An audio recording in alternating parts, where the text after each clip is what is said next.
Yo, yo. So download the Love Island USA app, press the vote button, and make sure you're registered ahead of time. All These right, are let me real see. people making real connections in real time, and you can help My shape what boy. happens next. Vote for your favorite Oh, I'm just couple getting to everything help set up. decide who's You know, we still got a staying little and time. who goes. 10 minutes. Catch new episodes at 9 p.m. Eastern, What's 6 poppin'? p.m. What it Pacific, do? only Yeah, on we already caught a YouTube. little. We caught some calls off of this. 7. I got 7. Or no, 6. My fault. Yeah, I got June 23rd. Welcome back to Love Island USA. The Islanders are back from their football challenge. Yes! I'm in here watching Love Island. Hold on, let me turn this down. What you do? Sue me? In here watching Love Island. That's how you know we ain't got shit going on today. But now look, so basically what we're looking for right before this drops. Obviously, you don't want to, you can. Like I said, I mean, even myself, we're gonna take a little favorite couple from Love Island. Man, I'm gonna have to go with I don't really, I don't know, I'm still early in. I can't say that I really like any of them yet. I think they all got their flaws. But Love Island is a very interesting show. It's very interesting. Mm. This bitch already pushing. But yeah, so basically what I'm looking for, the Fed meeting actually, the numbers drop at 2. The meeting is at 2:30. So I'm looking for some sort of fake move or fake reaction, or, something to kind of shake most people out. So after we get that first move in the next like 7 minutes, then we'll start looking for, major plays and stuff like that. But as far as front running, you don't have to do that. You can, but you don't have to do that. But yeah, hold on one second. I get my link. All right. Yeah, I'm over here testing all this stuff out.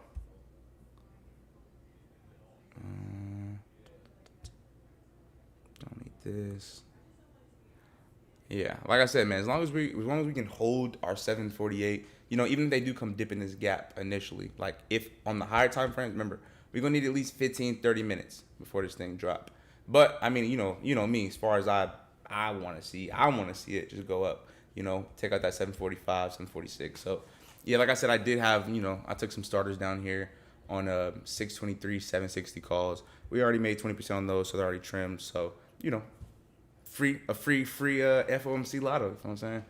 I just got back from the dentist. My mouth a little numb. So if I do start slurring, that is my fault. I had to get some. You gotta keep the pearly white. Oh, it's already pushing. They better hold on. They already leaked. Baron was like, "Yo, pops, dump it a little bit so I can get in." But yeah, if this hold, like I said, we're looking to come up here and take this out. But remember, let it kind of get its first reaction first, right? Because remember, the first move might not always be the real move. So let it kind of, I'm gonna grab my phone real quick.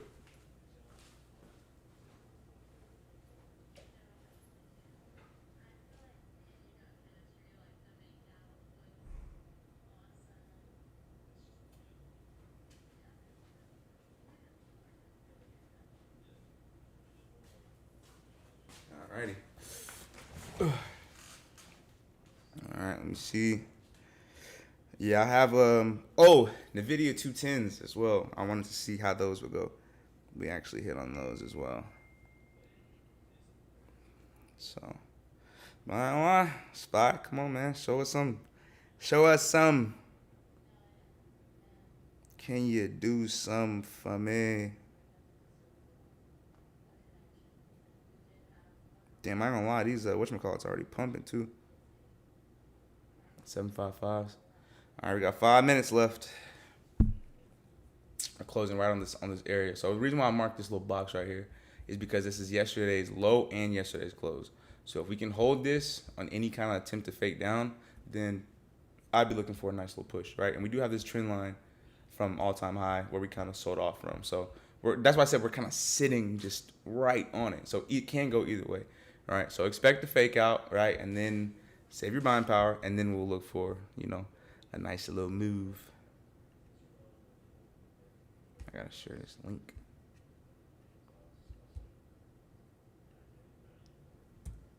There you go. It's like whenever I go live, my screen automatically just starts going slow.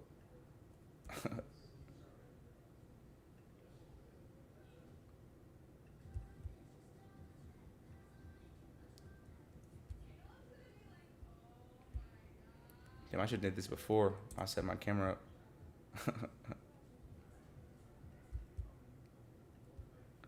All right. We got a few minutes.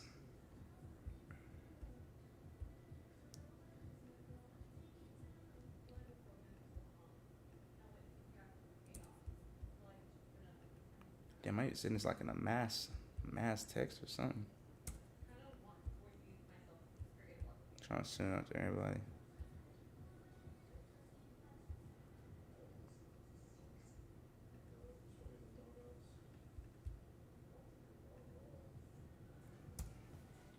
Yeah, nah. Love Island is a wild show, though. I ain't gonna lie. It's a lot. You know, it's just a lot going on.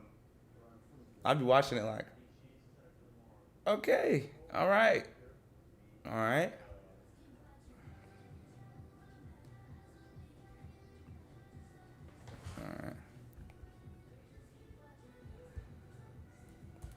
Going,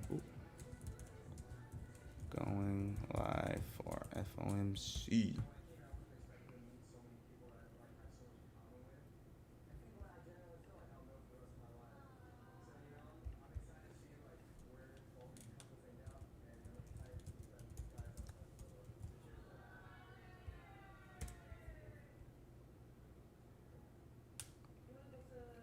All right, I think I sent it out pretty much to everybody.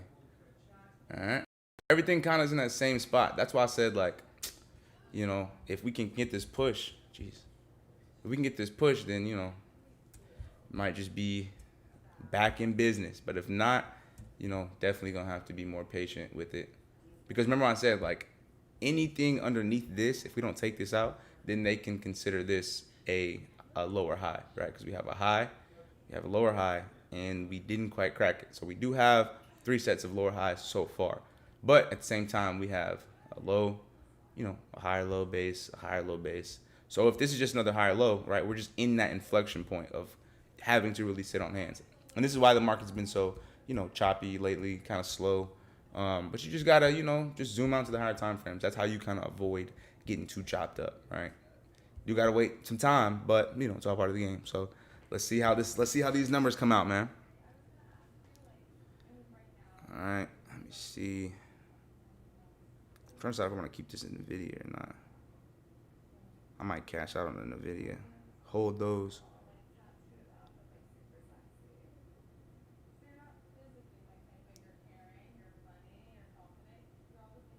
Watch after I sell Nvidia for a little 20%. Watch Nvidia have like the biggest green day today. Nvidia gonna go to 215. I'm gonna be pissed. Like no. But yeah, so I hope they kind of wick down first, kind of let us test these lows, right? Because if we just pop first, we might not come back down, right? We pop first, we might go ahead and clear this, and then maybe at 230 we might roll down, right? But then even then, we got to see if it's going to be a fake out and just a trap, right? Because we're literally sitting on this trend line, so there's no confirmation yet on either side. All right, let's see. We got 30 seconds. T minus. All right, let me get back in the comments and stuff. All right. Are you all caught up in Love Island? Nah, not yet. I'm in a call right now. Pretty much should I close before the numbers watch for reaction? Well, like I said, I mean, it's up to you. You know, you're grown. You know, you play how you want to play. But as far as full positions, nah, I wouldn't recommend it. I wouldn't recommend it. Like I said, we hit 20% on ours, and we just went ahead and, you know, took that profit off. I'm going to be friend Baron. Nah, facts. Inverse head and shoulders, cup and handle, right at pre-week 5. What you think? Oh, I seen IWM. I think IWM looks pretty smooth. All right, numbers have just dropped. Initial move to the downside. All right. So we got the initial move. Let's see what the actual numbers are. Let's see what they're actually talking about. All right, let me see. I'm checking to see what the numbers are.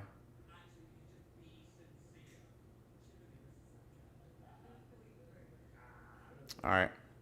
Fed leaves rates unchanged at 3.5, 3.75, and a unanimous vote. Inflation remains elevated relative to the 2% goal, in part reflecting supply shocks driving price increases in certain sectors, including energy. Economic activity is expanding at a solid pace despite elevated uncertainty owing in part to the Middle East conflict. So, yeah, unchanged. So, yeah, we'll see. All right, boom. All right, here we go. First move down. Let's see if we can come fill this gap or even partially fill. All right. We still got this main level right here, this breakout level that we have not tested. Let's go ahead and make this big. So if it comes down here, all right, we know what to look for. That's 744.60. Right. And you also have, hold on. You have your daily SMAs too. 1 second. Yeah, right here. We're literally right at the daily SMA. So if this does not break down from here, if this is just the first move, the first fake out, then, you know, it'll probably go. But like I said, you take your time, do whatever you need to do. You know, are you in something right now? Yeah, we still got those runners for 623. So we bought the runners today at low today. We sold them at 20%, and we left a little, you know, a little FOMC play. Where did he send the levels? Where did he send the levels? What do you mean? What levels? Let's make a quick 500% chat. Yeah. My boy said he had them puts. Oh yeah. Look, we got a nice little. This is our nice little area for here too. Remember, these are the daily moving averages, so they're a lot stronger than, you know, a 30-minute EMA, a 5-minute EMA, and these are daily SMAs, right? So some pretty good daily levels. So if this does hold, right? Let's say we keep, you know, we dump whatever, boom, we tap this, or even if we fill this gap. If at any point the market does reverse off of the, you know, the actual speech itself, because the speech itself isn't until, let me see. I got that pulled up as well. We'll watch that. Yeah. See what they talking about. Across the nation. Information that is vital to formulating a national monetary policy that helps maintain a healthy U.S. economy and a stable financial system. The board and the reserve banks together help ensure that consumer and community voices. It's just a little pre. I'm like, what are they talking about? Okay, yeah. So this doesn't come out till 2:30. So, yeah, all we got to do now is basically watch, right? Remember, we're underneath this, and this is, you can't be bullish until we reclaim this, right? So as far as now, we're getting that first move down. All right, there you go. Target will probably be right here if it loses this SMA. What's I have puts? Yeah. Which puts were you in? I can't text y'all because I'm using my phone. All right. So yeah, this is a very nice place to take some good profit at though, for sure. 5-day SMA test, 20-day SMA test. Very, very good spot to take some good profit. 746, beautiful level. 749, 11 cons. Oh yeah, definitely take some profit, right? Usually how I play it, like let's say on this move, boom, you take whatever, 10 cons. You sell 9 or 8, and then you just hold, 1 or 2. Because even though, even if 1 or 2 go wrong, it's like, well, you already had enough to cover, 749. You had 0 DTEs on this? Uh-oh, what if we get the full gap fill? Uh-oh. Let me see what the cons looking like.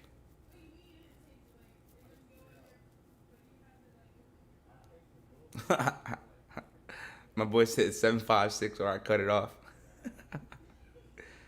Oh, hell no, twin. Don't do that. Do not. All right, yep, here we go. So we probably come down here to 744. SMAs are breaking. All right, yep. And then you obviously have the main gap fill down here, 741. If you lose all that, not 741. Yeah, 741. All right. Remember, if you're not in anything, don't chase, right? Don't chase. You don't have to chase. We still have the 2:30 meeting, all right? So we still got to see what's the word. And boom, we're already coming down to this level. So I would trim here. I would trim most of the puts here.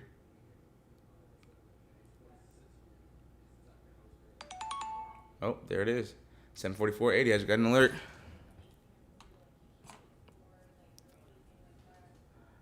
All right. Yep.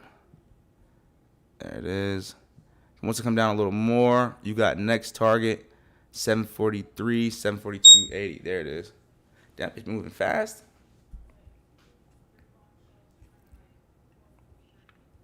Daily level has been lost.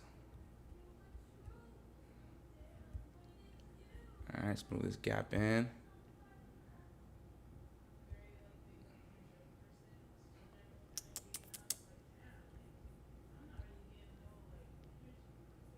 All right. Oh yeah, probably just go ahead and fill the whole gap. Yeah, there we go. 741.79. So that's where it's probably gonna get a little bounce, if not here. So you got basically, if you took if you took any lottos or anything like that, whatever side you're on, all right, go ahead and start taking some profit. Remember, we do still have a speech, right? We do have a speech, so we got to hear what he's gonna say, right? Because a lot of times the first move isn't always the real move. That's why I'm like, you don't want to just chase candles, right? Just let the setup play out. Let the candle close, right? And then you'll see if you want to get in, if you don't, right? If we do close underneath this, all right, let's say we cannot reclaim these SMAs. That's not good, right? We cannot reclaim the SMAs. It's not working. Boom. Then we might get that entry, over here to reject and come fill this gap. If it doesn't just go right now, right? But if it does reclaim, all right, let's say when he starts speaking, it just starts reclaiming, right? You still got to wait until it reclaims 748.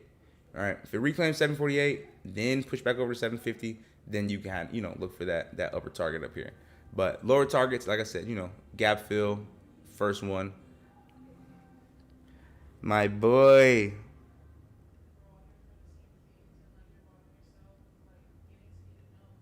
What was the what was the percent on those puts you took? Yeah, most times, bro, like after a while, you really just don't. Most people, you start trading FOMC. I was telling everybody today, like, hey, expect chop in the morning. Like, don't have, you don't have to trade this. You don't have to watch it, right? I was at the dentist not watching this. I'm here watching Love Island, right? So you have to understand that most of the time on FOMC days, before the move, you always get chopped. So a lot of people were like, oh, why is it chopping? Why is it chopping? Well, everybody's waiting for the interest decision, right? So everybody's just rebalancing, right? So, yeah, now we're getting a retest of the 20, the 5. Literally in and out. Turbo trader. Nah, facts. Y'all ever use the Turbo Trader? Bro, the Turbo Trader is actually so cool. Look, hold on. Let me see. Look, you go to your little contract list or whatever. Let's say this right here. All right, and you click, or you gotta have Weeble. Where is it at?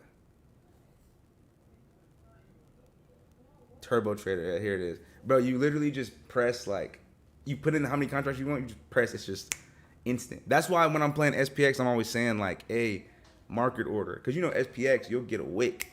You'll be up 200%. And in that same minute, that wick will go right back down. And you'll be like, what the hell? So yeah, that the market orders really be the ones. Now it's confusing for a minute, but I got it now. Not facts, yeah. So yeah, like I said, man, we still got, some time. They said rates are unchanged, so, we'll see what he has to say. See what he got to say, if he has to say anything, right? If this is a fake move, if it's a real move. Like I said, we'll know. We just don't want to chase moves, right? You don't want to chase this candle because, like I said, even if, right, we have this gap down here, we wanted to fill it, but you have to wait for retest. If we cannot reclaim 748 and we start to lose it, and then, he starts talking and we can't reclaim, then we're like, okay, cool. Now I'll look at, going short. But still in the middle. Ooh. That wick is nasty. All right, now so we're getting those retests of the SMAs. All right, so we either lose this, right? We can't, and then we go lower and fill the gap, or we reclaim, and then this is the, the first move, which is, like I said, a lot of times it can be a fake out. So, yeah, we really don't got to do much, man. We still got a good 20 minutes until it comes out. I'm looking at these contracts. They're already going crazy back to the upside. Let me see. Let me check the, that's what I need to check. Hold on.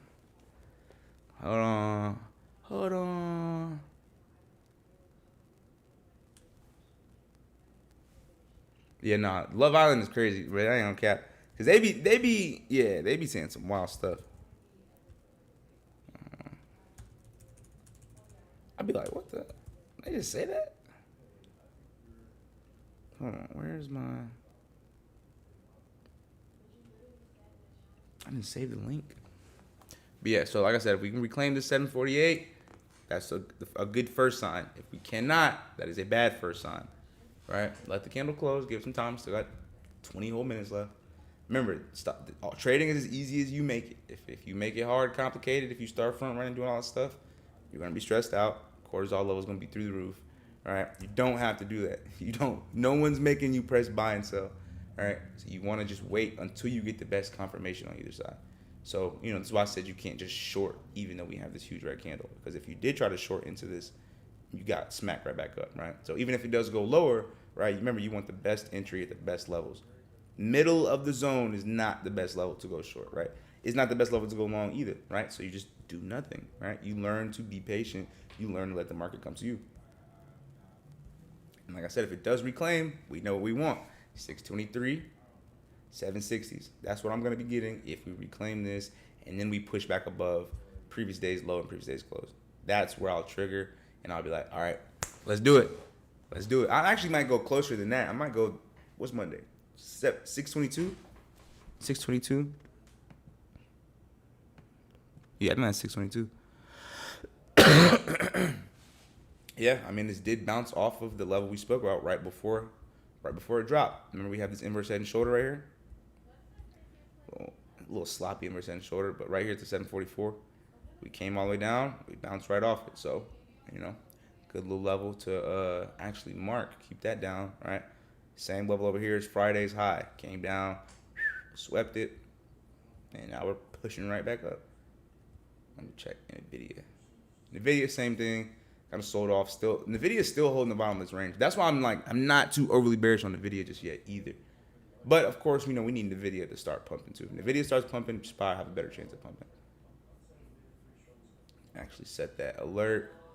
Yeah. Do we have an alert? Yep. Set our alerts. And then this is where we'll get that confirmation at 7:30. So I'm not 7:30, 7:48. So all you got to do is just wait, watch this level, right? If the level does break and hold back to the upside, we go long. If the level rejects, all right, and we cannot go higher, we go short, right? Let me see.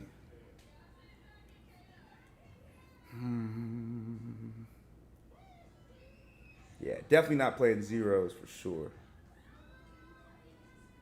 Because remember, this could be flat. Like, he could say whatever he got to say, and then we just come right back here, and then do nothing, right? Or we could pump and come right back down and just be flat.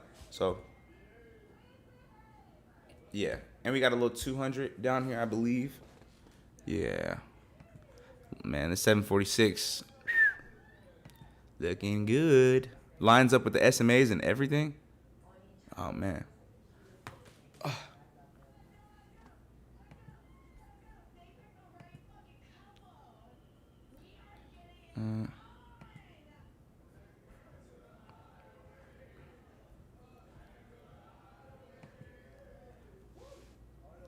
I be forgetting people live in this apartment complex with me. I'm like, why is it so loud out there? I forget there's other humans who work from home and be home. All right, look, so we're getting the first rejection of the SMAs.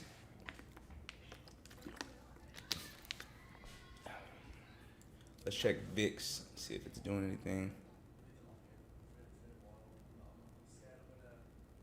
Why does everything go slow as soon as I start streaming? Oh, see? VIX got that little pattern. I drew this pattern out. Got a little pop right back over here. So now that we've already got that tap of 18, we want to see is VIX going to hold this as well. Because if VIX doesn't hold this as well, then, we'll get this move that I kind of drew out here, right? We'll kind of start to project back down. So also going to be very key. And remember, if VIX spikes and VIX starts to cool off, your contracts, if the price isn't moving, your contracts will go down in value, right? So this is why I'm like, you don't have to play, the first move. You don't have to just wait for everything to calm down, all right? The market's not over today. We still have tomorrow. We still have next week. We have all these days to still catch the move. So while it's trying to decide what reason would we be just in the trade? If the market doesn't know what it wants to do, how are we going to know what it wants to do, So like I said, we just wait for the clues. Clue 1, it's looking good. Let me see what strike I would get, though. I would go 1 DTE. I would go, all right, so if we break this and we hold, I would go 1 DTE 755s, or like I said, obviously the most safe option, 623 760s, right? Because if we reclaim this, right, our first target will probably be back up here, the 644 to 645 zone. All right, so that's the only reason why I say the 1 DTs, because they'll pay a lot quicker. But as far as safer options, your YouTube is not receiving enough video to remain. What does it mean? Can y'all see me? I don't know what it's talking about. But yeah, so if we reclaim this, right, I'm gonna be looking for, you can do 755 and 1 DTs, or you can do 6, maybe next week. Not exactly 6 weeks. I'm just saying like next week 760s, right? If we reclaim, remember we got this trend line right here. So not only do we have to reclaim this, look, just like how we drew it out, right? It's either gonna reject here. If it rejects, cool, we probably know where it's gonna go. If it holds, we probably get this push back up. And this 30-minute candle has really done nothing, and it's probably going to close flat. So if this is the fake out move and everyone is trapped short, if they start to push it back up above 750, right, all those shorts are going to have to stop out, right? Remember, this is an if. This is a if this, then that. That's how you trade. If this happens, then we take this, right? It's not about how we feel. It's not about nothing. It's about if this does happen, then it means this, right? So if this does happen to reclaim here, reclaim that previous day's lows, right? This is zone that we already kind of draw here. Let's make it a little darker. If it does reclaim this, when he starts speaking, when we start pushing, our first target to look for, obviously 753, but the main one is at 755. Really this whole zone up here, right? Your upper targets, and then obviously your lower targets would still be down here, right? So look where we are, smack in the middle of both, right? This is why you just don't just take trades because you see a single candle, right? You gotta let things calm down, let it settle out. I actually need to start preheating the oven. I'm about to cook some lunch. About lunchtime. I didn't eat right after the dentist. I ain't do nothing. I ain't hit the za after the dentist. I ain't do nothing. Would Delta, Gamma, Theta cook them if they just consolidate? Yes, absolutely. Yes.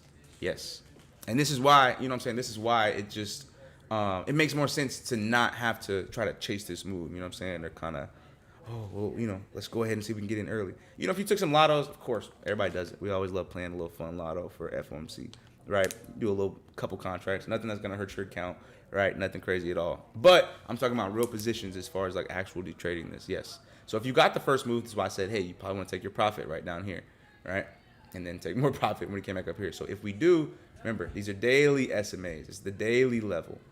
Right? These aren't little 5-minute. These are very strong daily levels. So we would have to close underneath this on the day before I'm like, okay, cool, we're probably heading down. If we don't close below the SMAs on the day, I still can't be bearish, right? And we talk about this in the YouTube videos every single day, all right? It's hard to go short when we're in such a bullish market. We just gapped up. Ooh, snap. We just gapped up. How big was this gap? Yeah, we just gapped up and popped $15, right? So yes, I know that this is, yesterday's candle was an incredibly bearish candle, whatever, through the low of the previous day, right? Nice bearish engulfing. But you remember, you still got to zoom out. You got to see where we are as far as everything, right? From the low to the top, we are just now hitting the 382 fib, right? Which is just a normal, it's nothing crazy, right? 382 fib. So in markets, right, we have pullbacks. That's why we use Fibonacci, because these are good places to get entries when it comes to finding the trend, right, or sticking with the trend. So in this case, if the trend is up, if we get a pullback, right, you get the 236, you have the 382, right, the 50%, and then the golden pocket is a 618, right? So this is the golden pocket considered down here. 618 to 786 with the low, probably 801. This would be a nice little golden pocket in here. But if it's not gonna go that low, like I'm saying, like, you can't really just be overly bearish. We just had a little, 20% pullback from the highs. Like, it's not the end of the world. Or not from the highs, but from here to here, this is only 23% pullback from here to here, right? So can we be overly bearish? Not quite, not yet, right? Or at least I'm not, right? You're growing, you do what you want to do. All right, but just as far as what the market's showing us, it's just not right now, right? Remember last week when I was telling everybody to buy calls down here. Why? Because look where we were, right below this swing low. And how do we know about bear traps again? What do? We trend up, we trend up, we trend up, and then boom, we come take out some sort of previous swing high or swing low. We take something out. We start trying to go lower, but it just can't go lower. Eventually, it's going to pop. All those shorts are going to get squeezed And that's how you get these moves. All these shorts down here, right? Remember, I was like, hey, we're below the swing low. We can't be overly bearish yet because we are not breaking down. Retest, continue. That is when we can become bearish, right? What did we get? We got a breakdown, huge pop, breakdown, huge pop again, and then huge pop again, right? We just could not go lower. So if we can't go lower, we gotta go higher. So same rules apply, right? Just on a smaller time frame. So like I said, if we're gonna go lower, we'll lose the fibs, right? We'll lose the fibs. But right now we're just in between both of them. We're in between the 236 and the 382. So gotta let Birdie come out, speak. Trump's guy. What's his name again? I forgot. Yeah, so he speaks in 9 minutes. So I'm gonna pull this up real quick. We'll leave this running, and I'm gonna start cooking some lunch real quick. So I will BRB. Uh-oh. There you go. The Fed, where are you? All right.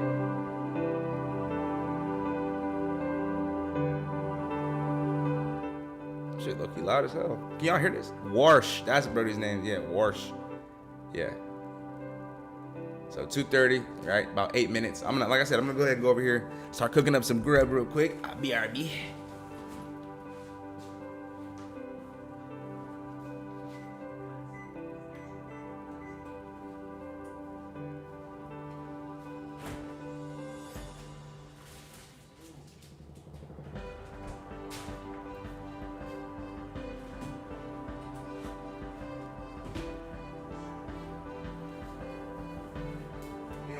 Nice little surf and turf today. Alright, so we're starting to reject that upper zone. Alright, up here, we're talking about the 748. Let's scoot this over so we can see the levels. There we go. Alright, let's see how it play out.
Alright, so we started to get the rejection. Alright, so when we talked about if we start to get the rejection, what it's going to do, probably roll back down. We're already starting to get a little roll, retest these levels. We got 5 minutes till bro starts talking.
All right.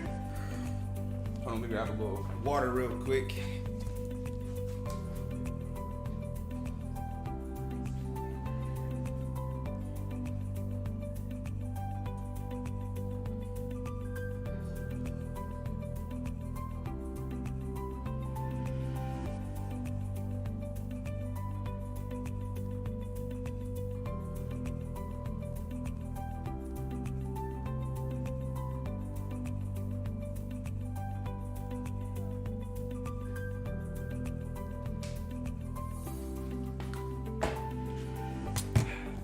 All right, we got 1 minute.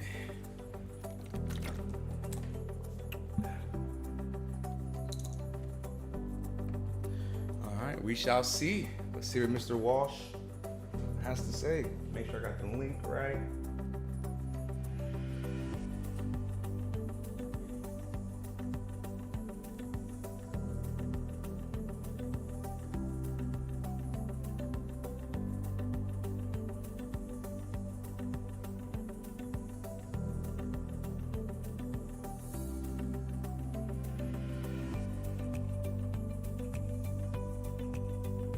You know what's crazy? I just realized they're never on time. They're never on time.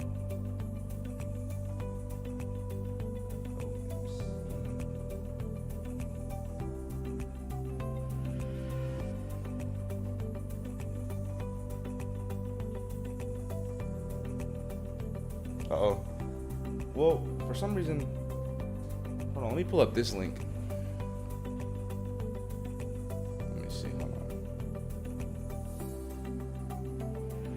Oh no, I think it's the same one.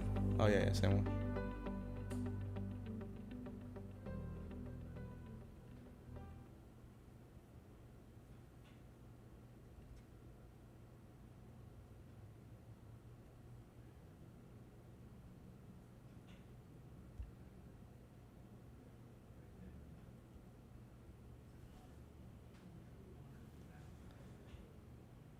Here you go. He's been hitting us with the good morning. Good day. It's an honor, a true honor to be back at the Federal Reserve Can y'all hear it? and to take up this duty at a time of such consequence. I've been especially heartened by the warm welcome of old friends and new colleagues both. And I've listened closely to my fellow FOMC members, heard a lot of new ideas, new thinking, and genuine interest in moving the Fed forward. This week's FOMC meeting exemplified the very best of the Fed's traditions: rigorous debate, open-mindedness, Come on, go ahead and give us our commitment to pops. We can go long. responsibility, and accountability for performance. In this business, they all add up to one thing: getting monetary policy right, or as near to it as we can do. That is our North Star. My colleagues and I are here to serve our legislative remit, which you've heard us say before: price stability and maximum employment. And these objectives guided our business in the meeting just concluded. As you saw a few moments ago, the committee decided to maintain the target range for the Fed funds rate at 3.5 to 3.75% in support of the Fed's dual mandate. The committee also reaffirmed its policy of maintaining ample reserves in the banking system. Economic activity is expanding at a solid pace, despite elevated uncertainty that owes in part to the conflict in the Middle East. Productivity growth and capital investment both strong. Job gains have kept pace with the workforce, and the unemployment rate has changed little. We recognize that inflation has been running well ahead of the Fed's long-stated inflation goal of 2%. That's been going on for more than 5 years. Persistently high prices are a burden for the American people. But the recent past need not be prologue. I am pleased to report that members of the FOMC are unambiguous and unanimous. This committee will deliver price stability. At any institution, a change in leadership is a natural and timely opportunity to reaffirm its mission, to review current practices, and to consider whether those practices best meet our objectives. My Fed colleagues and I will be working in close collaboration to ask what changes might improve the conduct of monetary policy. On that score, you might have already noticed something, a difference in today's policy statement. It's a bit shorter, a bit simpler, and it dispenses with some older language. That statement just gives you the facts as best we can judge it. Absent also is so-called forward guidance, which we agreed was not well suited to the current policy conjuncture. This afternoon, you also received the usual summary of economic projections. It's been the practice of this committee for participants to submit these projections, and I have encouraged my colleagues to continue to do so. I, however, have refrained from offering any projections of my own, consistent with my long-held views on the SEP, at least as currently structured. In the median projections, real GDP rises at 2.2% this year, 2.3% next year, and total PC inflation runs at 3.6% this year, 2.3% next year. The unemployment rate stands at about 4.3%. On the SMAs, so. The median participant judges that the appropriate federal funds rate to be at 3.8% at the end of this year and 3.6% at the end of next.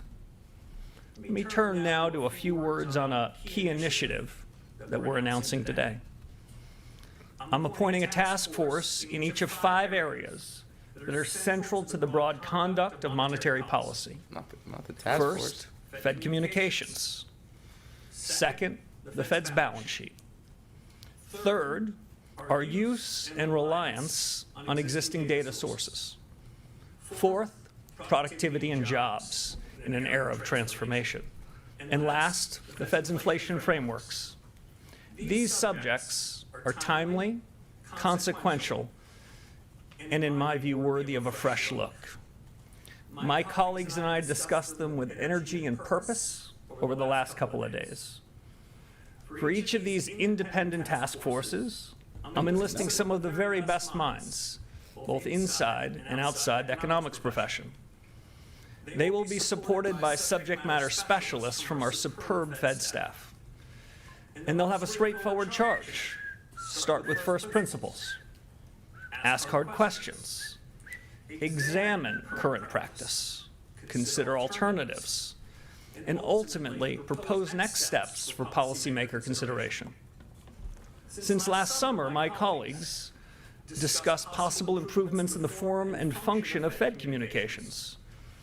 This new task force will build on that effort, and I expect to propose some well-considered changes, including to the SEP I mentioned a few moments ago.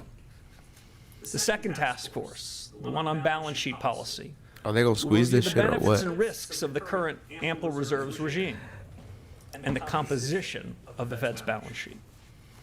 They will assess alternative frameworks for the conduct and operation of monetary policy. The third task force, the one on data, will evaluate new information sources and consider methodological changes to improve data gathering, with the aim of giving policymakers more accurate, relevant, contemporaneous, and perhaps most important, actionable information on the state of our economy. Fourth, the task force on productivity and jobs. It'll survey the pace, the reach, the economic impact of new general purpose technologies, including AI, and explore the implications for the Fed in pursuit of our employment and inflation mandates. The last task force, the one on inflation frameworks, that'll examine the drivers of inflation, first principles, and weigh the full range of ideas for delivering price stability in a changing economy. You'll hear quite a bit more about these task forces and this overall initiative in the coming weeks.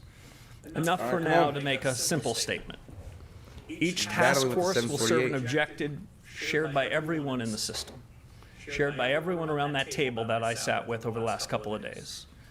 A Federal Reserve that is clear-eyed about its mission, fit for purpose, and focused on the future. And with that, I appreciate your attention. I'm happy to take your questions. All right. Let's get the pump. Chairman Howard Schneider with Reuters. Pump Good to it see you up, again, pump it up. and welcome back. This is a lot to be putting in motion so fast. What is the timeline you have in mind for each of these? So I think it'll depend on the task force. It also depends on the urgency in which we need clear answers. My expectation, I'm still in the business of recruiting and finalizing them. My expectation is the task forces will First step, begin work in 748 the is next broken, couple of right? weeks. We need to get back above And we'll previous start days to low. get We some get back more above information hold. from them. You know what to some do, more right? You framing already of know how where we're they going. see things Already drew it out for y'all. starting Y'all in the know what fall contracts end. you wanna pick and Hopefully everything. most, if not all of them, concluding by year end. And just specifically on the inflation framework, you Gotta talk get about back over first the principles. 750s, Does this right? include Step a one, review 748. of the Now we gotta get 2% back over the target 750s. itself? You've mentioned that things to the right of the decimal point don't matter. Should this be starting from a premise that 2% as a point estimate is too strict? Let me break that into two pieces. First, on the inflation framework review, their remit is what are the drivers of inflation? What's the Fed's responsibility for inflation? In part, how do we measure inflation? But that'll overlap with my data group. On the 2% inflation objective, that is the Federal Reserve's long-held objective of 2%. You've heard me say before, I tend to focus on the left of the decimal point. Well, the 2 is the left of the decimal point. For now, 0 is to the right. I see no reason until we have reestablished our commitment and ability to deliver on the 2% inflation objective to revisit that. So that'll be outside the scope of what we're taking on.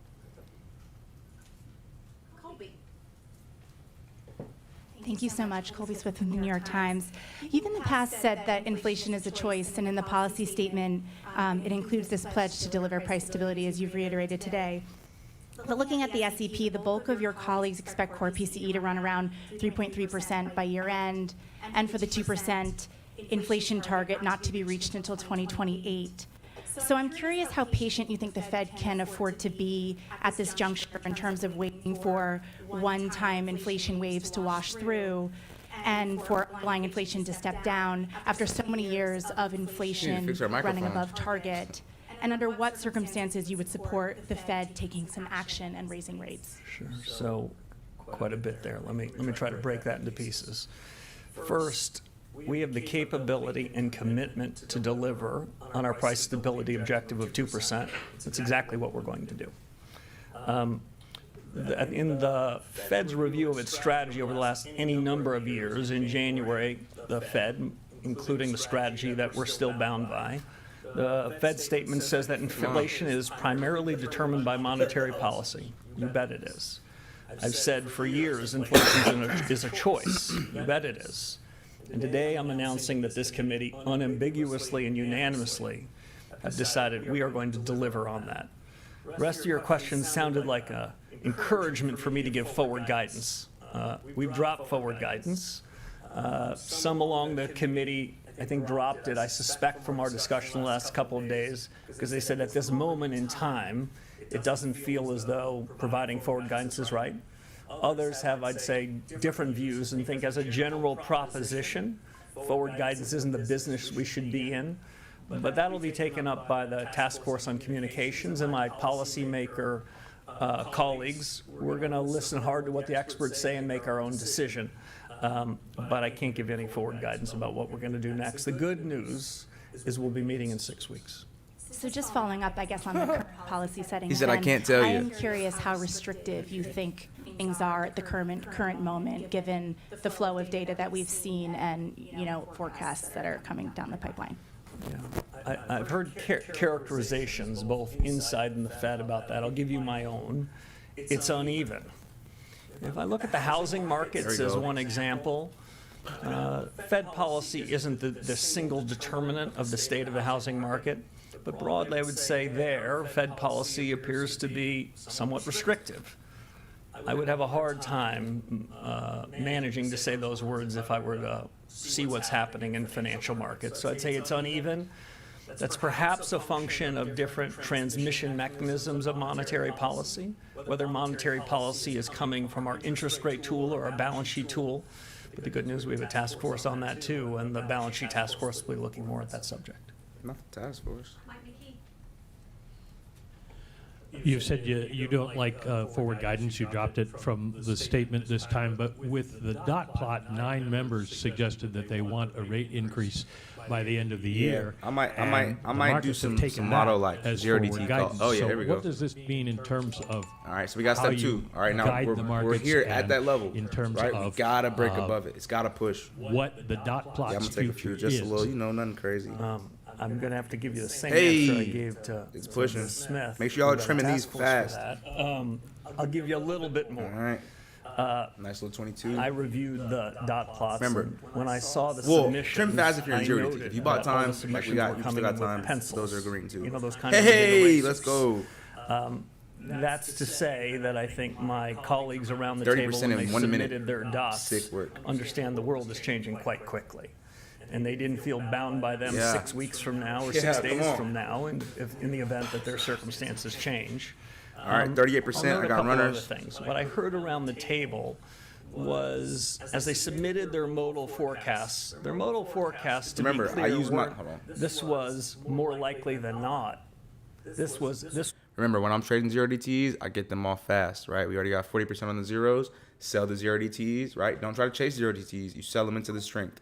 Then, if we get a nice close, then we can roll into more calls further down the line, right? Zeros, cool. Caught them already.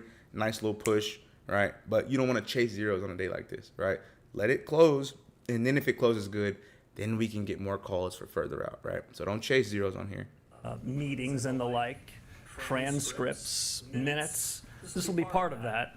I don't want to prejudge the outcomes there, but I'm pretty open-minded about what they could be.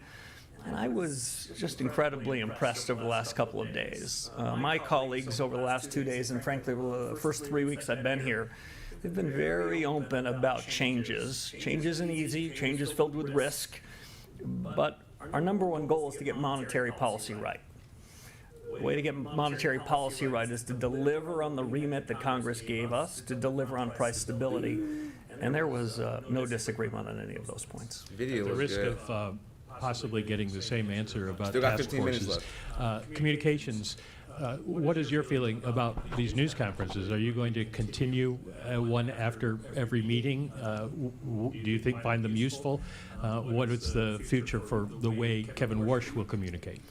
Well, this one's probably got another 15 or 20 minutes in it, so I don't want to prejudge the outcome. Press conferences can be a very useful way to communicate with households, businesses, and more broadly, through using the likes of you. I had a great old mentor named George Schultz, and his mantra was press conferences are useful, but when you have one, you want to make sure you have something important to say. Today, I think we had something important to say. about our commitment to deliver on price stability, our commitment to rethink practices with an eye of moving the Fed forward, and to give you and the American people a sense that these aren't idle thoughts, these are concrete thoughts, that we're going to seek out the best minds, both the best thinking inside of the Federal Reserve, and the best people I know in business and economics and the academy and technology and the rest, to share their views. That's what we're going to be doing here, the pursuit of truth. I think we're going to come up with some new and interesting things. We made some changes today. I expect more changes to come. And some of those might well be worthy of a press conference. Hi, Chris Rugaber at Associated Press. Thanks for taking our questions. Could you give us a sense of how you see inflation more in the long term? I know you may not want to comment on the ups and downs, but is this mainly driven by energy prices in the Iran war at this point, or do you have any concerns about underlying inflation pressures in the economy? Thank you. So I can't do much better than the committee just did, so let me restate it. Inflation remains elevated relative to the committee's 2% goal, in part reflecting supply shocks that have driven price increases in certain sectors, including energy. That paragraph goes on to say, but to be clear, the Fed will deliver price stability. My own judgment is the committee spent quite a bit of time, not just in 2 days, but over iterations of a couple of weeks. That's what we're prepared to say about inflation, but the commitment to deliver is strong, unanimous, and unambiguous. And that's, I think, an important message. We've missed for 5 years, and we're going to fix that.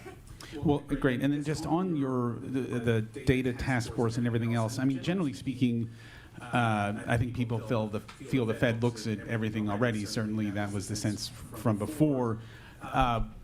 Is there data that you feel is not given enough weight? I mean, you mentioned the trim to mean in the past, but again, that's well known to certainly most Fed members. So what is that task force looking at, and what might be the, I mean, I know you don't want to prejudge the outcome, but are there examples of data that you expect might be given more weight? Thank you. So you're answering my question, so let me say I don't want to prejudge the outcome. I also don't want to say too much about what they're going to do because I still have a phone call or two to make before I've nailed down the people that are doing that. I'm interested in what the outside experts' view is on the subject. I'll say this generally. Most of the data that central bankers and other government officials in the United States consume come with old-fashioned survey methods, national accounts of what the U.S. economy looks like that looks very little like the U.S. economy in 2026. Survey methods that don't have response rates that we need, asking questions that might have been quite applicable a generation ago that are less applicable now. So even inside of official statistics, I would be open-minded if the task force and our own best thinking had recommendations how those official statistics can be brought up to a standard of our time using new analytic methods. I'd also say this, almost every private company CEO that's running his or her business They're still just are doing flat. so with real-time information that isn't subject to much revision, that is telling them what just happened at that very moment. As you know, there are normal, long and variable lags in the conduct of monetary policy. What we're really interested in is what's happening right now. What we're less interested in is echoes of history. And you're hearing from my answer that some of the data that we receive, that we're waiting on, the first Friday after the month, the payroll index or something else, that might be an echo of history that's quite useful on its third revision. We need to take those error bounds down because we have to make hard decisions in real time. I'm really open-minded that there is a lot of new data sources that we can learn from the private sector, from reforms in the official. Yeah, bro. He said Powell effed up the last 5 years. He's going to fix it. No, for real. He said, look, I don't know what he was doing, but me and the task force, we got this. Edward. Pump us in. Chairman Edward Lawrence with Fox Business. Mr. Task Force, so man. If you don't give a lot of ongoing forward guidance, won't the markets have more volatility, and shouldn't Americans have more access into what you're thinking going forward? So I think financial markets perform best when they react to incoming data. I think the financial markets work less efficiently when they ask a question, how will the Federal Reserve react to that incoming information? The more that markets are paying attention to what's happening in the real economy, deciding what's good data and what's less good data, the more financial markets can price what they believe is the most likely and what are the tail risks. Financial market prices are probably the most important source of information to guide central bankers. That was fast. But when all the financial markets are doing is reflecting back what we've said, then we're taking the most important source of information and we're being blind to it. I'd like us to create a system where those blinders come off, where markets are following data that they efficiently think is reliable, and they'll be watching data, we'll be watching data. They'll come with better information through market prices to us. We can make more informed decisions.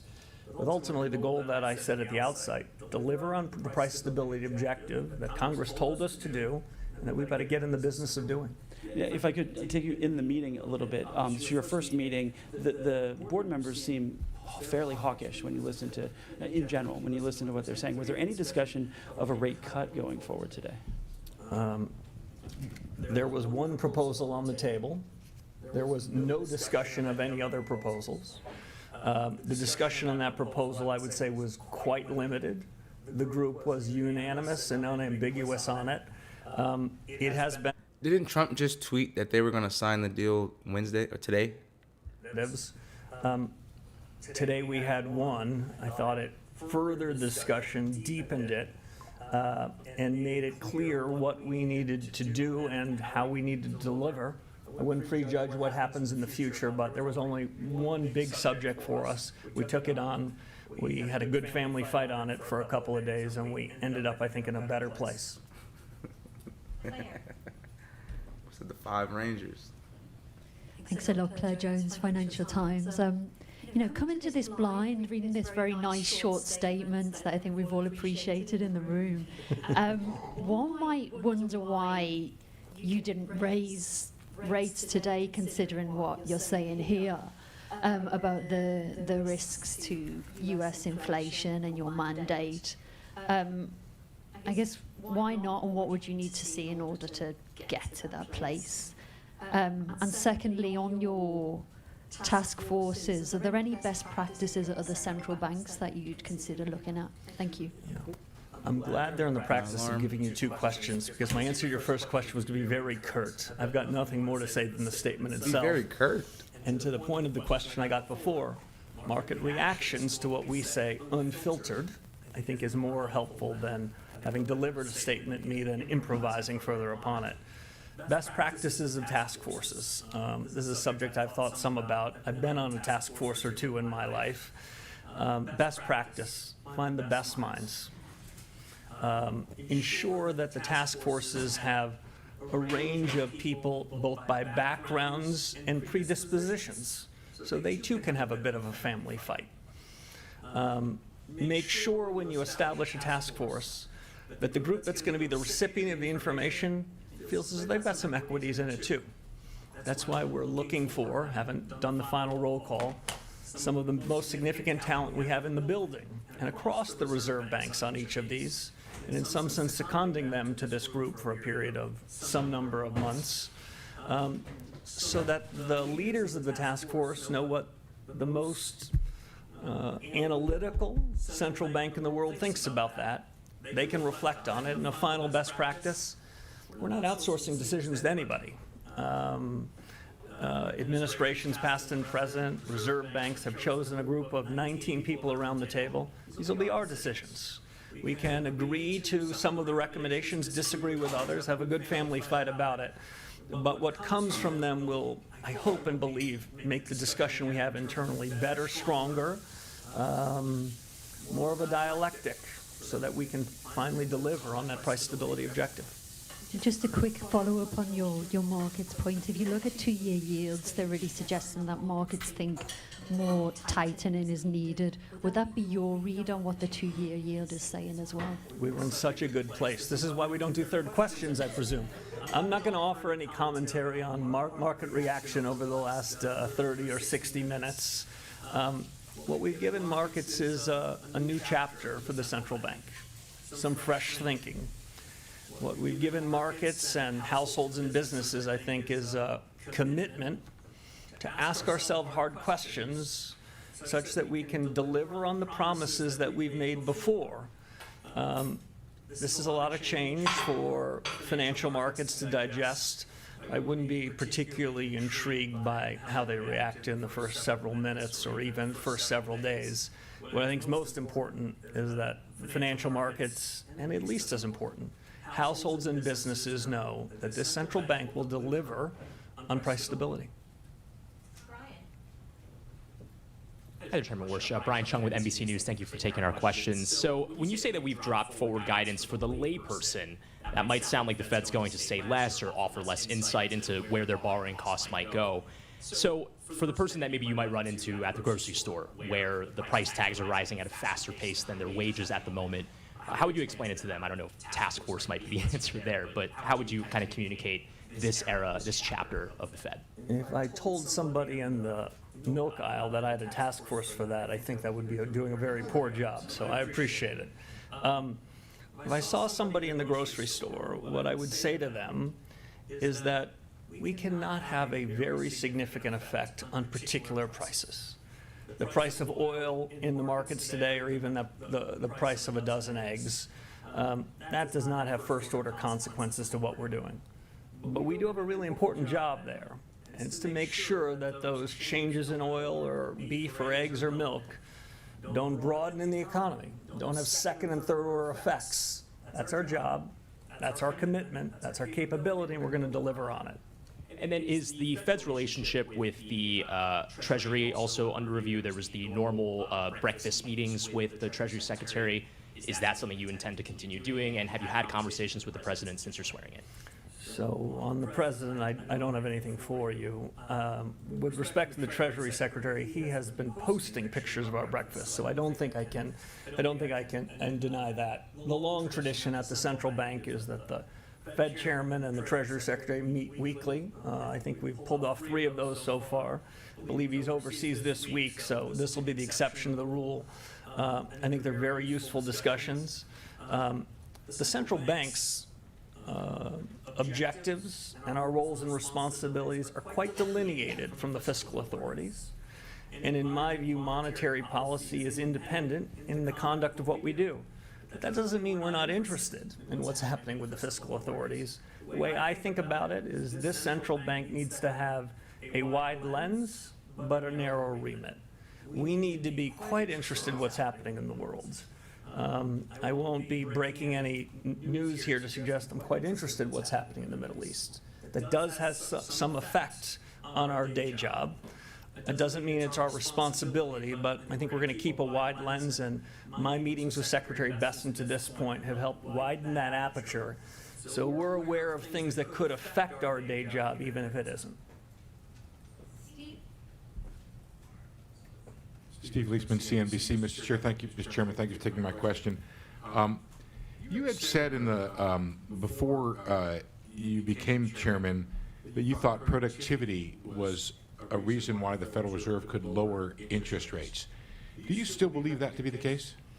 So the committee had a discussion of productivity today. AI came up. The way I thought about it before and socialized with the group is that artificial intelligence, the latest generation of general purpose technology, is perhaps as important a change in the economy and business and households that we've had in my adult lifetime. It is filled with both a huge opportunity and with risks. I take both of those very seriously. You may have heard me say before that AI is shorthand perhaps for American ingenuity. That doesn't mean that it's going to be easy. That certainly doesn't mean it's not going to be disruptive. All right, But over the long term, my conviction, and I heard quite a bit of support for this around the committee today. So we got that the United rejection. States is a winner as we go down Yep, this. there it The is. United States is There's that rejection. ultimately going to be better off in that. Now, to bring that back to the conduct of policy, timing, Now you want to see it scale, lose this, fill the rest of the speed, gap. implications Fill the for rest of the output gap, and employment. or you reclaim. We're still in it's the one of the middle, things so we have there's a really task no force to do. no major trades going on right now. If you don't right? mind, a follow-up in the from middle the of other this side, which is that when you look at the strong job growth that's out there, the elevated inflation, GDP seems to be going pretty good, and the stock market seems to be soaring. Do you look around this economy and see the funds rate being restricted? Bro, he said task force like 10 times. That's your second question. I'm going to give the same answer that I gave before. I'd say as I think about the conduct of policy, what matters is what's the effect of policy. Not what do we say, but what happens. And the best way I can describe it is it's uneven. I do see some restrictiveness in things like housing. It's hard to use those same words anywhere else. I'll just make one other point. You talked about one of our dual mandates on the employment side. I don't believe that we have a cruel choice. I don't share the view that was expressed a few generations ago that Federal Reserve chairmen show up at a podium like this and say, you got to choose. And you're going to have to decide whether you're willing to tolerate higher inflation to put more people at work. I don't believe in that. What I believe is if we do our job, we can make strong growth, low prices, and strong employment mutually compatible. And so what you heard from the committee today is we've got some work to do on the price stability front. Thank you. Nick Timmeros with the Wall Street Journal. Chairman Warsh, you've said repeatedly credibility is earned by delivering. If credibility requires delivering, the move would be to tighten, or at least to threaten to. Now, you didn't do that today. Why not? That judgment you expressed was not expressed by any of the 19 people around the table. We'll be meeting in 6 weeks. We'll take up the issue again. And if I could ask about AI, the build-out is generating enormous demand right now, CapEx, data centers, power. The productivity payoff may be further out. So in your judgment today, is AI adding more to demand or to supply? It's a good question. At the central bank in an economics profession, what we spend most of our time doing is counting demand. It's easier. We can see it, we can count it, we can check it, we can revise it. What we do, though, is we infer supply. You'll notice in the second paragraph of what one of your colleagues described as a very short statement, we have a sentence on the demand side and a sentence about the same length on the supply side. They're both important. Just because we can count one better than the other doesn't mean we're going to favor one more than the other. With respect to AI and the growth of data centers and infrastructure around it, we're counting the demand side, and it is no doubt showing up in GDP figures. We can be less certain when we infer the timing and extent of the growth in the supply side. It may well be an intuition the supply side is going to expand, but it'll take longer. I just describe it this way. There's a race Let's just between start taking supply and shots. demand. Every time you say task force, Milton Friedman I'm gonna go grab says some drink the right only now. thing we know about economics is that there's a supply line and a demand line. They ultimately cross. When they cross, and what are the implications for policy? The good news for you is we have a task force for that. Andrew. Thanks, Mr. Chairman. It sounded like on the task force on data that you were looking at overhauling or completely overhauling the system of national accounts, the way the government minds the economy. Is that your ambition? In a word, no. In a few words, much of this data gathering happens in other government agencies to which we owe a tremendous amount of respect, tremendous amount of deference. But if in the course of this we come up with recommendations, which Fed staff have already begun to develop, about things that they could be doing to help inform us as policymakers, we're not going to hesitate. Again, I don't want to try to delineate the four corners of the research of the task force on data, but I do think there will be a review of official statistics, and at least as important, a view of bringing the best practices from the private sector and new analytical tools made possible by AI so we can forge these into a fabric that gives us better real-time information. So as I mentioned before, when we're making decisions that we'd say are real contemporaneous data not data that we call contemporaneous. It's really an echo of history. Okay. Thanks. The other question I wanted to ask is related to the building renovations. Are you considering any changes to the renovations, the projects, just in light of the fact that they became kind of a political football in the last year? I heard something about that. I don't think I'm breaking any news, but my view, when you show up at a new institution, you should go meet with the Inspector General, just as a matter of good practice. It's a practice that I hope to continue. I've had one meeting with the Inspector General, and he told me what I believe the world knows, which he'll be coming out with a report on the building and the building projects at some point later this summer. I'll be interested in reading the report. From my perspective, with a forward-looking glance, is there anything that we can be doing or should be doing from this moment until the completion of the project to do what we can to be good stewards of taxpayer money and make sure that we're delivering on the promises that we made? Some more work to do. You might not be surprised in the first few weeks. I've been somewhat preoccupied on other matters, but I promised to get to the full breadth of the Fed's tasks in the weeks ahead. Hi, Victoria Guida with Politico. So I know that you did not submit a forecast, but you are the person who is authorized to speak on behalf of the FOMC. So I'm wondering if you could tell us in the SEP, the increase in the expectations for inflation, is that all because of the Iran war? What was the discussion around what would the expectations for inflation being higher and also potentially growth being slower? So my read of what I heard in the room reflected, I must admit, in the SEPs, is half of my colleagues thought the policy rate, given all those developments, should be at this level or lower between now and year end, and the other half thought higher. That 19th voter was me, and I didn't submit one. There's a range of views on the questions of first and second round effects, no resolution or conviction, but we'll be meeting again in 6 weeks.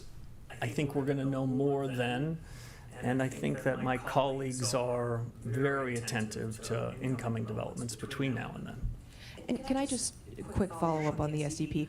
You said that you're still encouraging your fellow committee members to submit forecasts even if you're not doing it. So what do you think is the benefit of them doing it even if you don't? That's the commitment that the FOMC made, and it's a commitment that I hope we live up to. The commitment we made was to deliver price stability. I expect us to live up to it. By the time we get to the end of this year, as I mentioned, I wouldn't be surprised if there was a new communications framework. There were some changes to the SEP. That's a committee discussion, a robust discussion. I think we'll have it. I believe we're going to come to a better mix of communications to deliver on what we've promised, but I wouldn't want to prejudge what those are. But between now and then, I would continue to expect colleagues to submit their SEPs. Some of them, I think, believe that the practice is currently structured is okay, but I heard a lot of interest in real reform, generally about all of these topics. You didn't ask it, but I'll answer. It was a pretty gracious couple of days, and it's been a pretty warm few weeks. The institution wants to figure out how we can do better. The institution's going back to first principles, and I'm encouraged that what we've done in the statement, what we're thinking about doing with respect to the SEP, that instinct towards a new chapter is a real one, and by the end of the year, I hope we can put some points on the board, both in form and in substance of delivering. We're going to end there for the last question. Thank you, Mr. Chairman. Andy Curran, Bloomberg News. Could you guide us through, please, some of the principles that guide your own reaction function, and tell us a little bit about kind of conditions that you think when the Fed should respond? It's going to be a very unsatisfactory answer to the final question. The Federal Reserve has a lot of responsibilities, not just in monetary policy, but in supervision and regulation, consumer affairs, and payments. My own view is our credibility comes from delivering on what we're saying we're going to do across everything we do. I've devoted more time in my first 3 weeks to monetary policy than all those things. But the more we deliver on our promises as good supervisors and good regulators, the more benefit we get, the more credibility enhancement we have in monetary policy. When we deliver on our price stability objectives, which we will, the American people will feel as though the hardships that they've been living through, in part because of inflation the last 5 years, are in the rearview mirror, and that credibility will have dividends across what we do, and the institution will come to press conferences like this, always with an impetus to reform, always with an impetus to do better, but we're going to put some points on the board. Mr. Chairman, on labour data in recent months, how would you sum up the labour market right now? Do you see it as stable and as potentially a source of inflation? Thank you. Yeah, so the committee, if I were to try to capture how the committee thought about it, the committee thought that the labor markets were stable. There were some people around the committee who thought that it was trending better than that. Trends matter more than data points. What's happening over 3 or 6 months matters more than any one data point, any one data release. And I'd say the jobs data has been moving in a good direction. If I heard one other thing around that subject over the course of the last couple of days, what I heard was that strong productivity-led growth is not something that we fear, but something we embrace. Thank you all very much.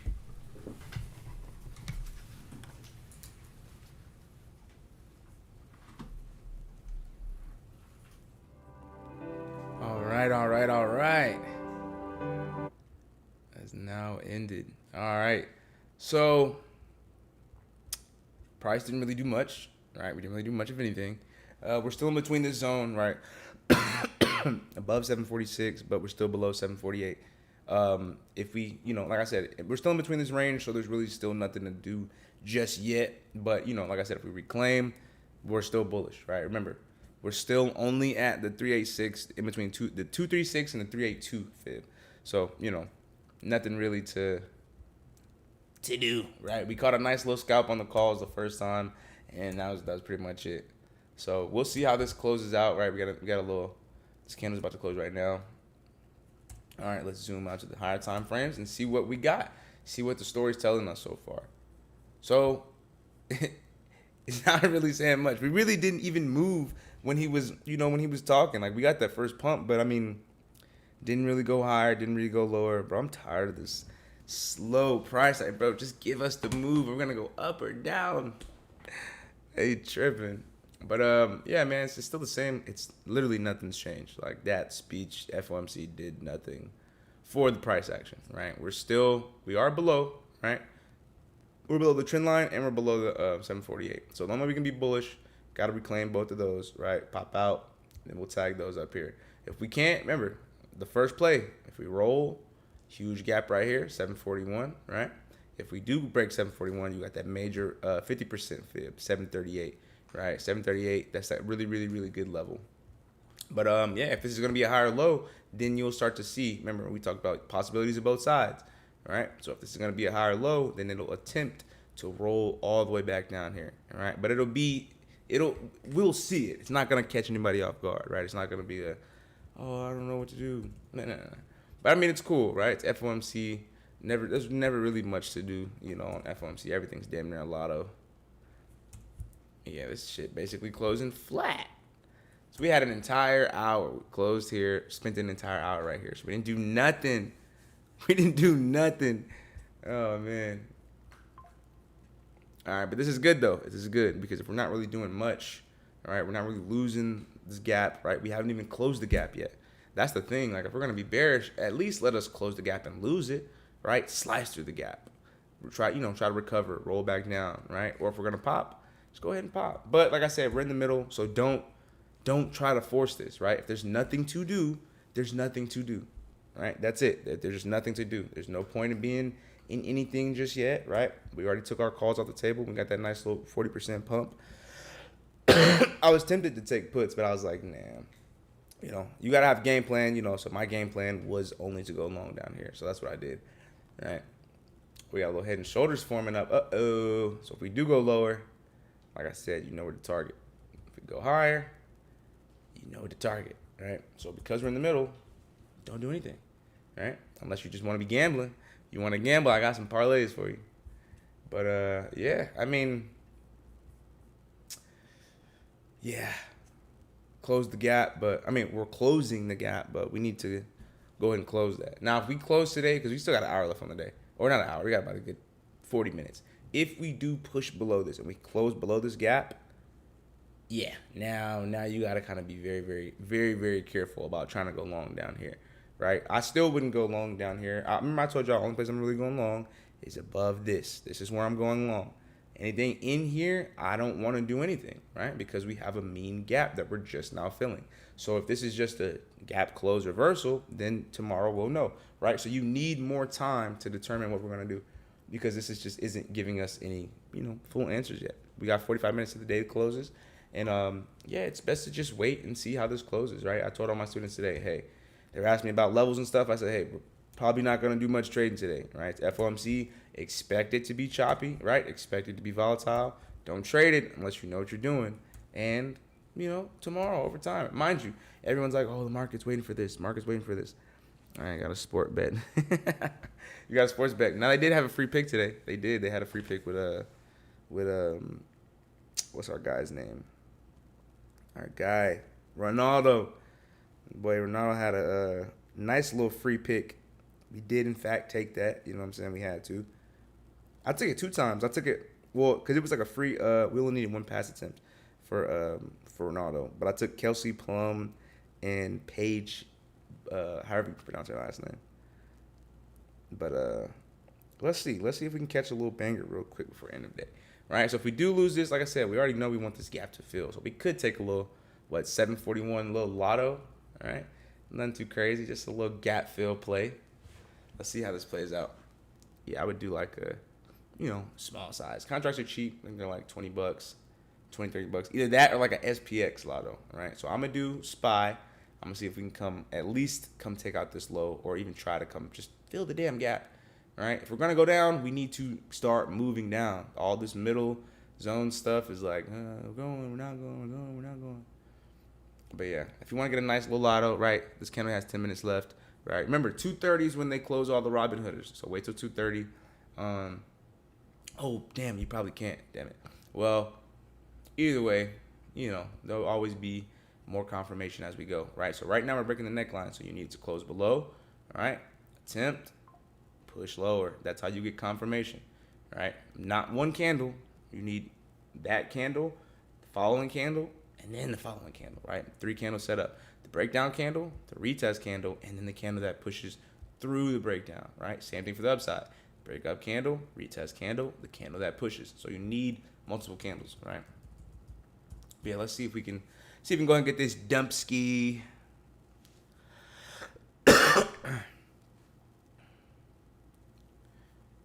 Yeah, at least that's what I'm saying, bro. Just at least give us the gap. All right, there we go. All right, I'm already scaling. All right, there we go. Those ones I literally just got. We just grabbed those. All right, we're gonna start trimming here because we are back at lower days. So we sold a few. Remember, lotto, nothing crazy. Nice little 30%. A little lunch money, what we like to call it. There we go. Hey. All right, selling more. There's a low day. All right, the gap is not. Oh, no. No, our market sold all. Damn it. Damn it. It's all good. We still snagged a nice little 50% on this play. So it is what it is. But damn, man. Should I get back in for the gap fill? We still have a little space. Let me see.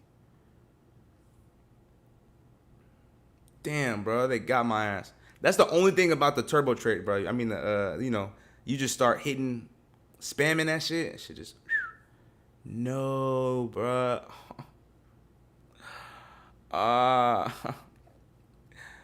No. Bro, those puts, the 741s, bro, they just easily went. Let me see. We got in that.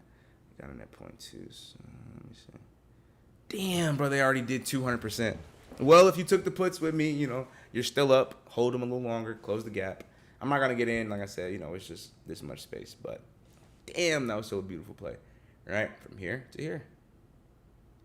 Damn, they're going, bro. I got out at 0.6. They're at 0.8 right now. Oh, man. If you're still holding your puts, you know, you're definitely banked. You're definitely over 200% right now. Damn, bro. I accidentally market sold at 50. Once we got the alert, I just hit market sell. But I'd be forgetting to, like, put the number of contracts I want to sell. So I accidentally just sold them all. Oh, Lord. That sucks. 2 legs now. I mean, yeah, you know, 50%. We can't, you know, beggars can't be choosers. Green is green. I hate saying that because it sounds like I'm settling. Green is green. It is, though. It is green. Nobody ever went broke taking profit. Now, that part is true, right? And that's why I said, like I said, you know, I don't want to try to take that little small risk reward. But from here to here, decent. Very decent. So now we're just at the next level, 741. And now we still got a little piece of gap left to fill. But now we can say, okay, cool, the gap's closed, right? But we're still going to need to see this next couple of days, see how this all plays out, right? Remember, if this is just a trap, if this is a bull trap, remember, because we got that bear trap down here, and then if this is just a bull trap up here, if this swing high, then, we'll continue lower, right? Tomorrow, we'll probably take that, boom, probably at 7:30 or something crazy tomorrow, right back to the lows, right? Because remember, the traps always activate very fast. The same way this was a trap down here, and we popped right back up instantly. If this is a trap right here too, which it appears to be as of now, you know, we get that close back below 741. 731 is going to come quickly. So I'm not saying swing anything. I'm just saying, you know, be mindful of where your levels are. All right, here we go. Finally get this gap film. Damn, that was a beautiful play. Well, shit, man. I'm about to. My food's already cooked. Lunch is already done. I'm gonna film the recap video. I don't really have much to recap. It took 2 plays. But yeah, we'll film the recap, and then we'll go over the you know, the game plan. So yeah, definitely still gotta wait for the day to close though. You know, 'cause you know it'd be weird. It could get a crazy end of day push back underneath this level, or it could get a crazy pushback end of day. You know, because like I said, we're at the fibs. So if it does close back above, you know, it's still only a 386 pullback. That's why it's so hard to be overly bearish, right? That's why I was like, okay, I can take puts from here to here, because we know we already got this gap right here. But just taking them all the way, you know, the best place, what we talked about earlier, right? We were going to do what? We were going to break down below this, right, and retest in here. Or we were going to come back up and retest here. Or we're going to break out and retest there. This one didn't happen, right? This one didn't happen, but this one did. So when we started to get that candle, right, we did not get the close over. We started to smack below. Damn, no. It's going lower. Watch those puts go in the money. 742s are now in the money. Damn. Good thing I sold my calls before they got worse. Oh, yeah, no. Damn, bro. Fuck. Yeah, things going. Damn, there's the gap fill. You know how, bro, the market order is good when it's good, but like, oh, man. Bro, the 742s, they're up 500%. No. Bro, those things were at 0.2. They were at 1.3. No way, bro. Dang it, man. We had the target and everything. Well, if you got the puts, you still got paid, right? Let us not be ungrateful. God, we don't want to be ungrateful. Thank you for giving us this beautiful play to the downside, right? Nice little 2-3 minute play, very quick. But, damn! Damn, look. Oh, man. We call that shit too right here. Bink, bink, bink. Cracked. Next candle. Instant. Damn. All right, so now, like I said, you know, end of day's coming. See if they try to close it above this 744 to 746, right? Because if we do still somehow magically close back above this, like I said, how do we know that this just isn't a gap fill reversal, right? We don't. We still got to let it see it play out. Goodness. My chest. Yeah, that's really about it, man. So, yeah, I'll probably go ahead and end the live here. Like I said, I got to eat. I'm starving.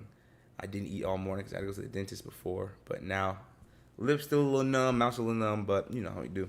So, yeah, we'll go ahead and end this. Right, we got the nice little close below. So, remember, no bulls, in control unless 748 reclaims, whether it be tomorrow, whether it not happen, either way it goes. I'm just saying you cannot be overly bullish just yet, right? But same thing goes for downside, right? You cannot be quite overly bearish just yet. Once we lose these two zones, then okay, cool, we probably come down, test these lower levels, maybe take them out, right? And then if we want to continue into some, multi-week, whatever, because then we'll just stay inside of this channel, right here. Hold on, bang, bang, bang. Let's scoot it. Where's the top? There we go. Right. So we're still kind of, we're at the top. This is why I was like, hey, if we're gonna go, we gotta clear 756, because then that would have led to the breakout, retest, continuation. Right. All we did was get a breakout, lower high, and now we came back down and closed this gap. So like I said, it's not confirmed on any side just yet. So don't panic.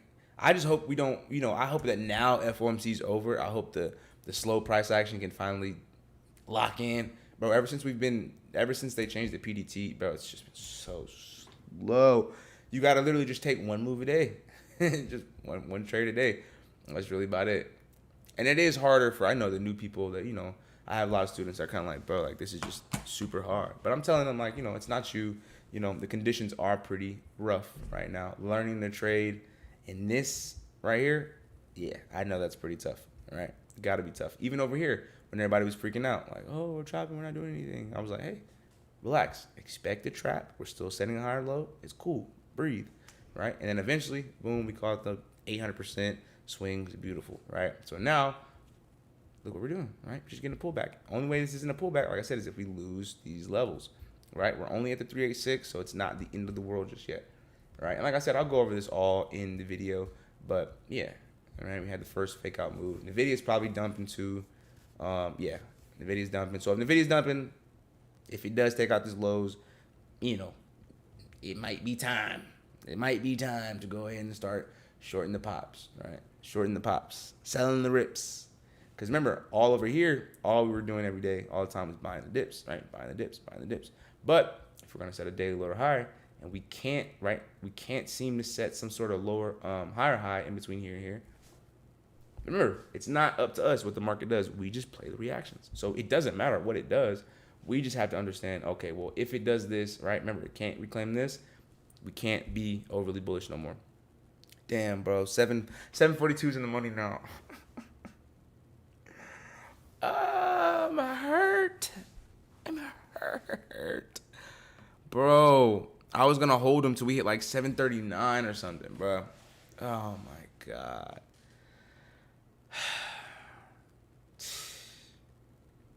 Let me see what they're at now.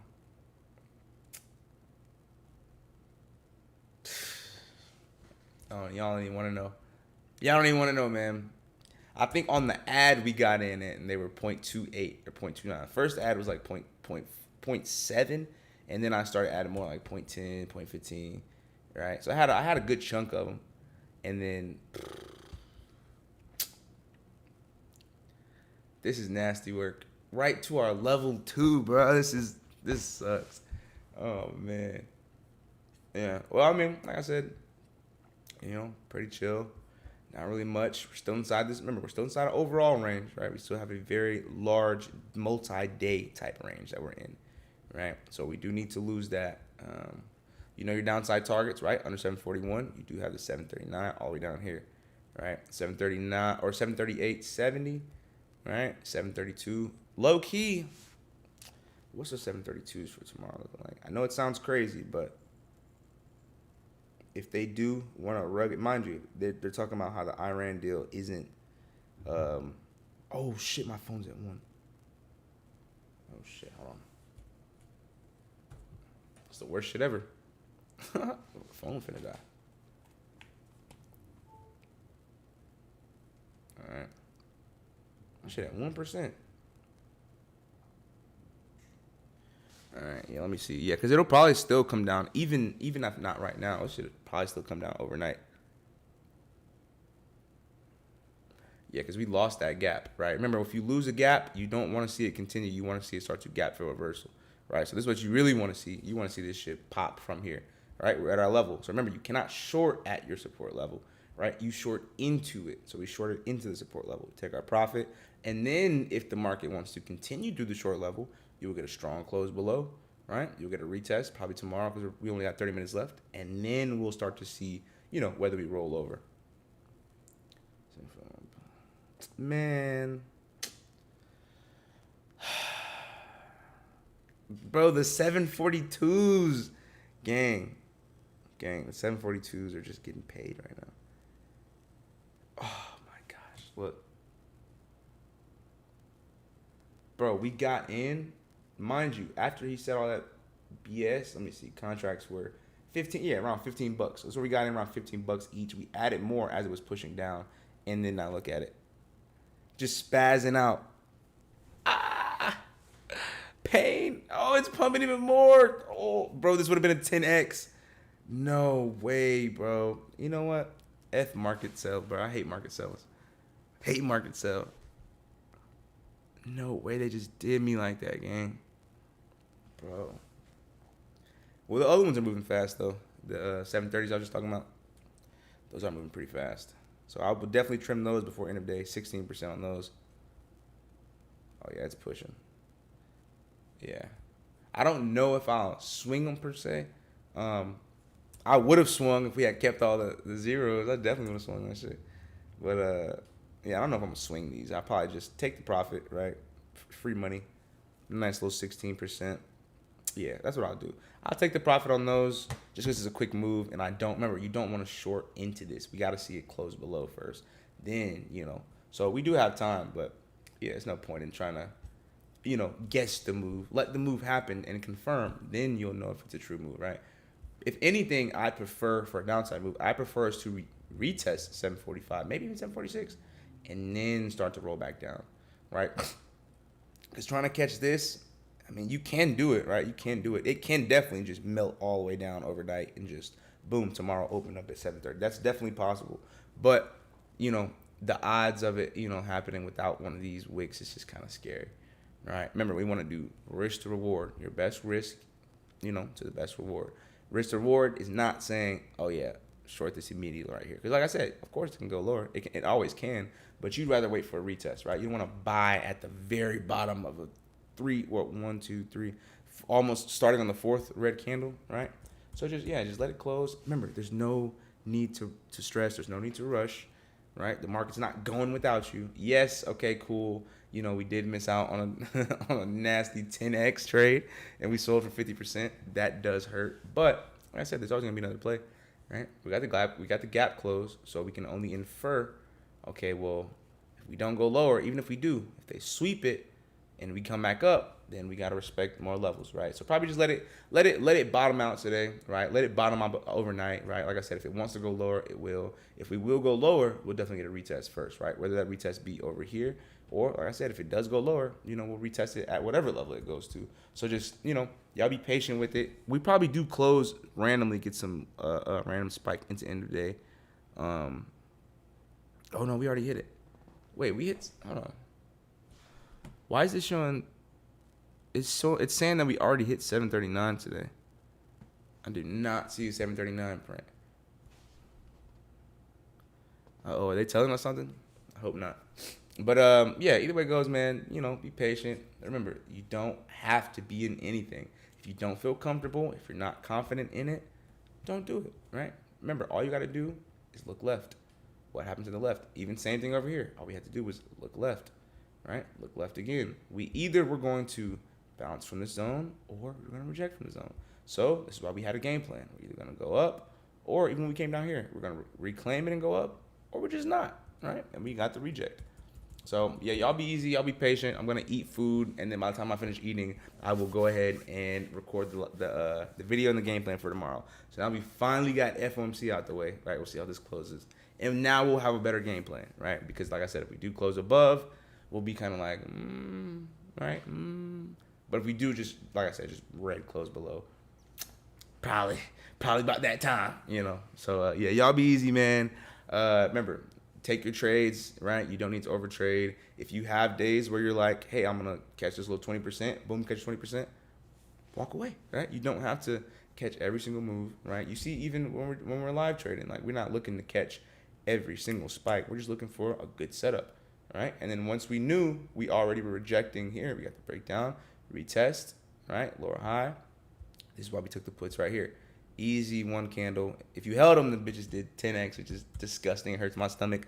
But, you know, you just wait for the best setup, the best price. You only need one trade. You don't need 100 trades. You don't need 5. You don't need 10. You don't need 20. When you're green, just take a step back, right? Take a step back. I'm not saying just don't trade no more ever, but I'm saying, you know, if you're green and you just aren't that comfortable or you're not really too aware of what's going on or what to do, then just walk away, right? The market already blessed you, gave you some good green. So, yeah, this will be the zone we're watching right here, right? This 382 fib. So, yeah, I'm going to go finish. I'm going to go eat before my food's getting cold. I did just take it out the oven. I'm here chefing it up. Now I know I mean, a little surf and turf, a little bit of this, a little bit of that. You know what I'm saying? A little wrist motion.